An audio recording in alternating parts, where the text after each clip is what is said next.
தோடா மூஞ்சியை பத்தியாவது முத்துன சோறு ஐயா லெஃப்ட்ல விட்டுனா ரைட்ல வாங்கிக்கணும். இப்போ சமீப காலமாக என்னோட பிறந்தநாளை கொண்டாடாததுக்கு காரணம் நான் வந்து அந்த அளவுக்கு இன்னும் பெரிய இது பண்ணல, பெருசாக நம்ம சாய்ச்சிட்டோம்னு நினைக்கல, மக்களுக்கு ஏழை மக்களுக்கு ஏதாவது பண்ணக்கூடிய அளவுக்கு இருந்தேன். நேற்று ராத்திரி கூட என்னோடய மகன் வந்து உங்களுடைய பிறந்தநாள் கொண்டாடலைன்னு நீங்கள் சொல்லிட்டீங்கப்பா, அந்த அறிக்கையை பார்த்தேன், ஒரு நல்ல ஒரு இதோட டச்சோடு இருந்துன்னு என்னோடய மகன் சிம்பு வந்து சொல்லிவிட்டு உங்களுக்கு ஏதாவது கிஃப்ட் பண்ணணும்னு நினச்சேன், எனக்கு இப்போ என்ன பண்ணணுன்னே தோணலை, என்ன செய்கிறதுனே தோணலை, இந்த அறிக்கை ஒரு மாதிரி டிஸ்டர்ப்டாக இருக்குன்னு என் பையன் சொன்னான். அப்போ நான் சொன்னேன், உங்களோட அறிக்கையில் ஒரு மனிதனே இருக்குன்னு பையன் சொன்னப்போ சொன்னேன், எனக்கு கிஃப்ட் பண்ணால் நீ ஒன்றுமே பண்ண வேணாம், எதிர்காலத்தில் எத்தனை பேருக்கு உன்னால் ஒரு ஏழைகளுக்கு உன்னால் அன்னதானம் பண்ண முடியுமோ எதை பண்ண முடியுமோ உங்கள் அப்பாவோடைய பிறந்தநாளில் உன்னோட பிறந்தநாளில். ஏன்னு கேட்டால் இன்றைக்கி பிறந்தநாளில் எனக்கு நீ வாங்கி கொடுத்துடலாம் ஒரு சட்டை, புது சட்டை. ஆனால் எத்தனை அனாதை குழந்தைங்க அவங்களுக்கெல்லாம் யார் வாங்கி தருவாங்க? ஒரு சட்டையாக இருக்கட்டும், ஒரு இதாக இருக்கட்டும், உணவாக இருக்கட்டும். அந்த மாதிரி ஒரு வாழ்க்கையில் பிறந்தநாள்னா அதை மாதிரி செய்யணும்ப்பா அப்படின்னு சொல்லிட்டு என் பையனுக்கு சொன்னேன். எதுக்காக இது சொல்கிறேன்னா, அந்த மாதிரி நான் வந்து பிறந்தநாள் சமீபமாக கொண்டாடுறதில்ல.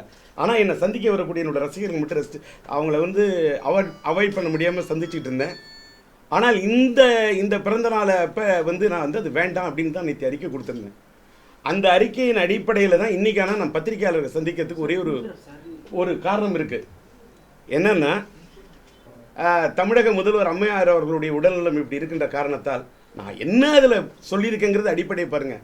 காவேரி நீர் பிரச்சனைக்கு இன்னைக்கு உச்சநீதிமன்றம் வரை சென்று உரிமை குரல் கொடுத்த ஒரு உன்னதனமான பெண்மணியாக அவரை பார்க்கிறேன்னு சொல்லி, இந்த இஷ்யூ பேஸ் நான் அவங்க உடல்நிலை பாதிக்கிறதுக்கு உடனே இந்த அறிக்கை கொடுக்கல. நான் காவேரி நீர் பிரச்சனைக்காக எங்களுடைய வடசென்னை லட்சிய திராவிட முன்னேற்ற கழகத்தின் சார்பில் நாங்கள் ஒரு இது நடத்தினோம், கண்டன ஆர்ப்பாட்டம் நடத்தினோம். அந்த கண்டன ஆர்ப்பாட்டத்தின் போதே உச்சநீதிமன்றம் வரைக்கும் அந்த அம்மா உரிமை குரல் எழுப்பக்கூடிய அளவுக்கு அந்த அம்மா பிடிக்கக்கூடியது வந்து அது ஒரு உடும்பு பிடி, அதை அசைக்க முடியாத இரும்பு பிடி, தட்டி கேட்க வேண்டிய மத்திய அரசை கூட அதை ஆக்கிவிட்டது தவிடு பிடின்னு அன்னைக்கே அந்த அம்மா எந்த அளவுக்கு ஃபைட் பண்ணாங்கங்கிறத சொல்லியிருந்தேன். அந்த அம்மா உடல்நிலை பாதிக்கப்பட்டு இது பண்ணுறாங்கன்னு சொன்னோன்னே நான் அந்த அம்மாவுக்காக என்னோடய பிரார்த்தனை நான் தெரிவித்தேன். நான் ரொம்ப வெரி வெரி டிரான்ஸ்பரண்ட்டு.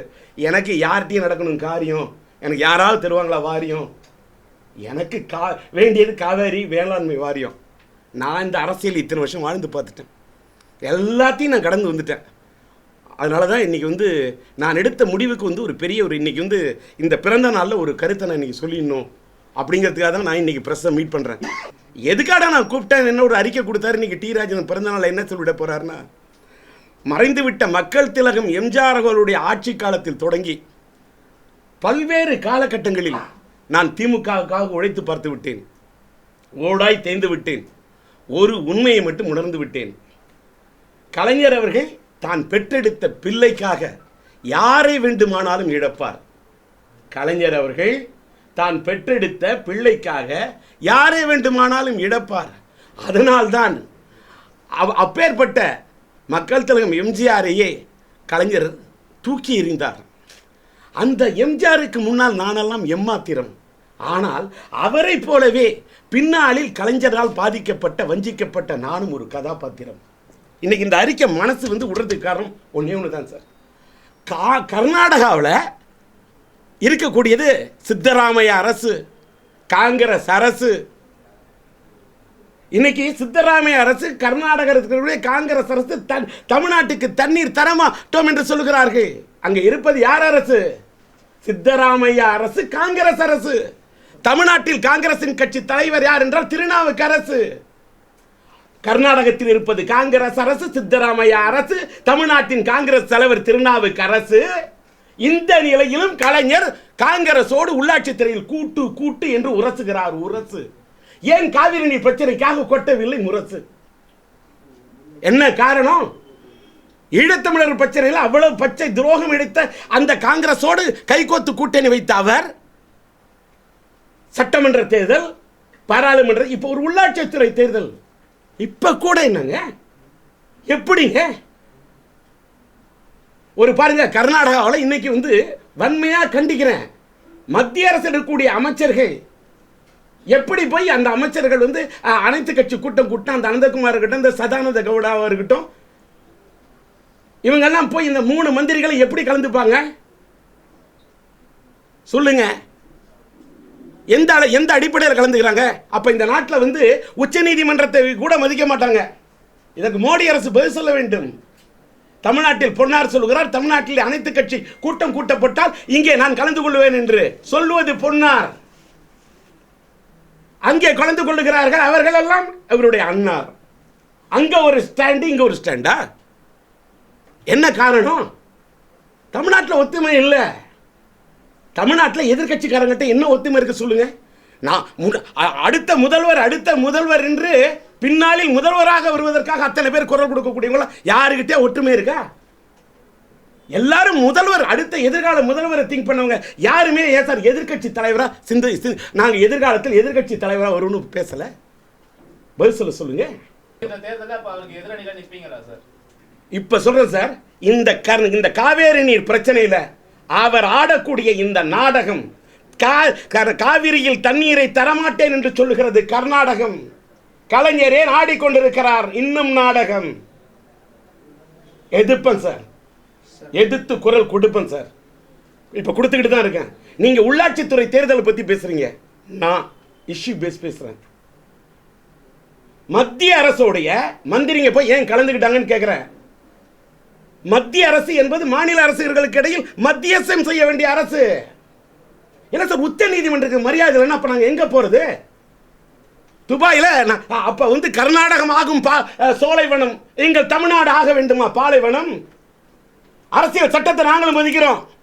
தமிழ்நாட்டிற்கு நாங்களும் கட்டுறோம் வருமான வரி, நாங்களும் கட்டுறோம் சர்வீஸ் டாக்ஸ், நாங்க எல்லா டாக்ஸும் கட்டுவோம். ஏன் உச்ச நீதிமன்றத்தில் எங்களுடைய உச்ச நீதிமன்றம் போட்ட ஆர்டரை மதிக்காத ஒரு ஆட்சியை மோடி அரசு ஏன் தட்டி கேட்கவில்லை? ரமேஷ் ஜிகானேசி இருக்காரு, அவரை பார்த்து அந்த ஜிகானேசியை பார்த்து கேட்கிற, நீ உங்க மாநிலத்தை நேசிங்க, ஆனா எங்க தமிழ்நாட்டோட நிலைமை என்னன்னு யோசிங்க. நாங்க தண்ணி இல்லாம எங்க போவோம்? திறக்க மாட்டேன்றாங்க டேம். இதை வச்சுக்கிட்டு அவங்க தேர்தலுக்காக நடத்துறாங்க கேம். இதுதான் உண்மை. இல்ல அது எப்போ இன்னைக்கு தான் சார் இன்னொன்று, இறைவன் அருள் கிடைத்தால் உள்ளாட்சி துறை தேர்தல் லட்சியத்திமுக நிற்க நினைச்சேன். எங்களுக்கு இன்னைக்கு இருக்கக்கூடிய அவகாசம் சார், இன்னைக்கு இருக்கக்கூடிய அரசியல் கட்சி சார், பானான கட்சியில் அம்மியெல்லாம் பறகுது சார். ஒரு ஜிகே வாசலாம் இப்போ எங்கே போய் நிற்கிறாரு பாருங்க, போய் தளபதியை பார்த்தாரு, இப்போ எங்கே நினைக்கிறாரு? என்ன ஆச்சு? அவர் என்ன ஆனார்? முன்னாள் இந்த நாட்டோட எதிர்கட்சி தலைவர் விஜயகாந்த், அவர் ஒரு சிஎம் கேண்டிடேட்டு, பல சிஎம் கேண்டிடேட் நாட்டில் இருக்கிறாங்க, எல்லாருமே தனிச்சு நிற்கிறாங்க சார். இன்னைக்கு பணபலம் ஒன்று கேட்குறேன் சார், பெரிய கட்சி அதிமுக, அடுத்தது திமுக, ரெண்டு பேர் இவ்வளோ அவசரமாக இந்த தேர்தல் வச்ச பிறகு மற்ற கட்சிகள்லாம் தேர்தலை எதிர்நோக்க முடியாத இருக்கக்கூடிய நிலையை கூட ஏன் எடுத்து பேசி போராட முடியல? எப்படி இதில் போய் நாங்கள் தனியாக நிற்கிறோம், நாங்கள் தடி எடுத்துக்கொண்டு நிற்கின்றோம், நாங்கள் வந்து இதோடு நிற்கிறோம்? இப்போ இருக்கக்கூடிய சூழ்நிலை இதுக்கெல்லாம் பாசிபிலிட்டியே இல்லை. ஆனால் நான் மைக்க வச்சா, ஒளிபெருக்கி வச்சா, தொலைக்காட்சி வச்சா பேச வேண்டிய விஷயத்தை பேசுவேன். இனிமே யாருக்கு ஓட்டு விழுதோ இல்லையோ, யாருக்கு ஓட்டு விழக்கூடாதோ அவங்களுக்கு வெப்பம் வெட்டு, லட்சியத்திமுக சார்பில் வெப்பம் வெட்டு பேசுவேன். பேட்டி குட்டிப்பம் பேட்டி, அவரை வேண்டியவங்களுக்கு அவரும் வேட்டின்னு சொன்ன மாதிரி அவரும். சார் கர்நாடகாவில் அவங்க ஸ்ட்ராங்காக இருக்கிறாங்க, அந்த திரையுலகம் ஸ்ட்ராங்காக இருக்குது. இவ்வளவுலாம் இதுக்கு தெலுங்கில் ஆந்திராவில் திரையுலகத்தின் தயாரிப்பாளர்கள் ஸ்ட்ராங்காக இருக்காங்க. இன்னைக்கு இங்கே தமிழ்நாட்டில் தயாரிப்பாளர்களோட நிலைமை தத்தளிக்குது. படம் ரிலீஸ் ஆனால் இப்போ அன்னைக்கு தனுஷார் படமும் நம்ம விஜய் சேதுபதியோட ஆண்டவன் கட்ட ரிலீஸை உடனே நெட்டில் ஏற்றுறாங்க. யார் கேட்கறதுக்கு நாதி?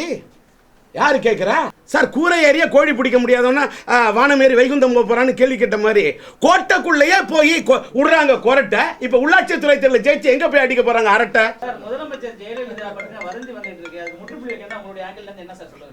இதற்கு வந்து நான் வந்து அரசு எந்திரம் அல்ல சார்.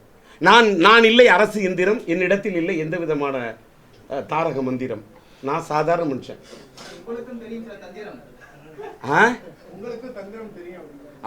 எனக்கும் தெரியும் தந்திரம், ஆனால் எனக்கும் தெரியும் தந்திரம், ஆனால் உங்களுக்கு இன்று இருக்கிறது ஓரளவுக்கு மட்டும்தான் சுதந்திரம்.